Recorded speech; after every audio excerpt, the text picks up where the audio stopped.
Γεια σας, σήμερα σε αυτή την παρουσίαση θα δούμε το πρόγραμμα paint.net. Το πρόγραμμα αυτό είναι δωρεάν και μπορούμε να επεξεργαστούμε μια φωτογραφία με πάρα πολλούς τρόπους και να διαμορφώσουμε όπως θέλουμε εμείς, καθώς είναι ένα πρόγραμμα αρκετά εύκολο στο να το χρησιμοποιήσουμε και να δημιουργήσουμε μια φωτογραφία υψηλής ανάλυσης και με πολλά effects και διάφορες προσθήκες. Όπως βλέπουμε στα αριστερά, λοιπόν, αφού ανοίξουμε το πρόγραμμα, έχω προσθέσει μια φωτογραφία εγώ. Μας δίνει το tools, τα εργαλεία δηλαδή, όπου μπορούμε να κάνουμε zoom την εικόνα. Βλέπετε πάνω και την μπάρα εργαλείων που μας παρουσιάζει.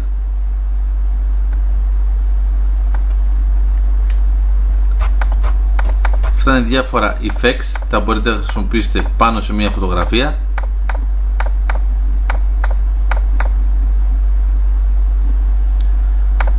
Το image που μπορεί να κάνετε resize στη φωτογραφία, να την κάνετε αριστερά ή δεξιά, να την γυρίσετε 180 ή 90 μοίρες, να βάλετε ένα νέο layer,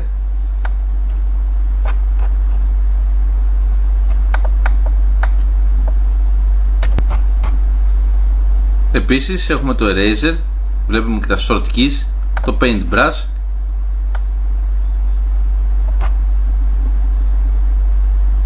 μπορούμε να προσέξουμε και text εάν θέλουμε.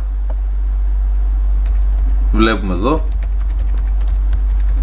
το βάζουμε όπου θέλουμε εμείς και από εδώ ρυθμίζουμε τη γραμματοσυρά, το font που θέλουμε να εμφανίζεται κάθε φωτογραφία,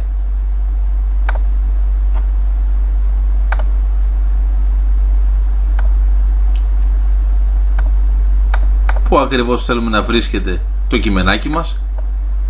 Από εδώ βλέπετε μεταφέρετε το κείμενο στην αρισκία σας, όπου νομίζετε εσείς καλύτερα, και άμα θέλετε γράφετε επίσης και οποιοδήποτε άλλο κείμενο για να δημιουργήσετε μια φωτογραφία με κείμενο. Εύκολο, δεν είναι? Επίσης έχουμε το adjustments, το auto level, το black and white, brightness και contrast,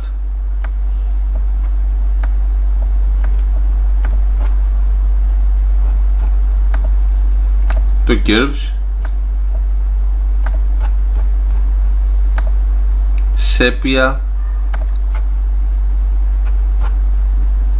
posterize και πολλά άλλα. Μπορούμε επίσης να προσθέσουμε noise, θόρυβο,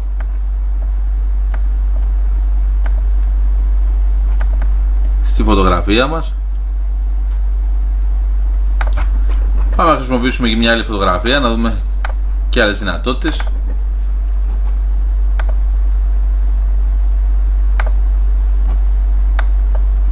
Το blur,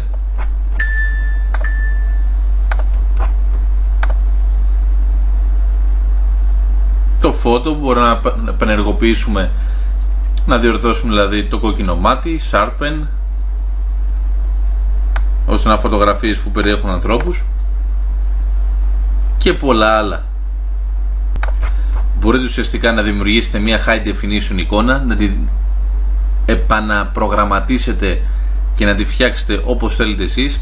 Περιέχει αρκετές επιλογές, είναι επιλογές κυρίως πάνω από αρχάριο χρήστη, δηλαδή χρειάζεται μια εξάσκηση για να εξοικειωθείτε με τις επιλογές που σας δίνει, καθώς δεν είναι απλές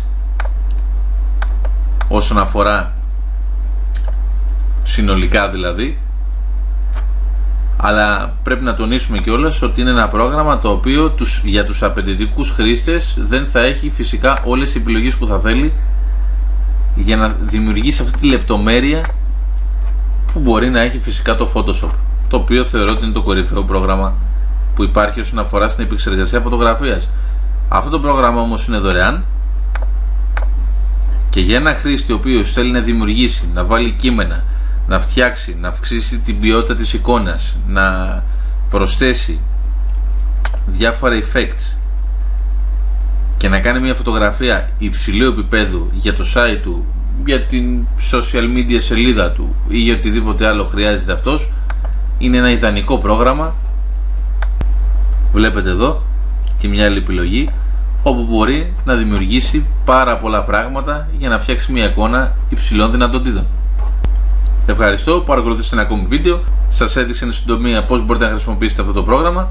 Είμαι Γιώργος Χατζηθεοδοσίου για το πρόσεξε.gr. Εάν δεν έχετε γίνει ήδη μέλος, γίνετε μέλος στο κανάλι μου στο YouTube για να παρακολουθήσετε και τα επόμενα βίντεο με τους επόμενους οδηγούς. Γεια σας!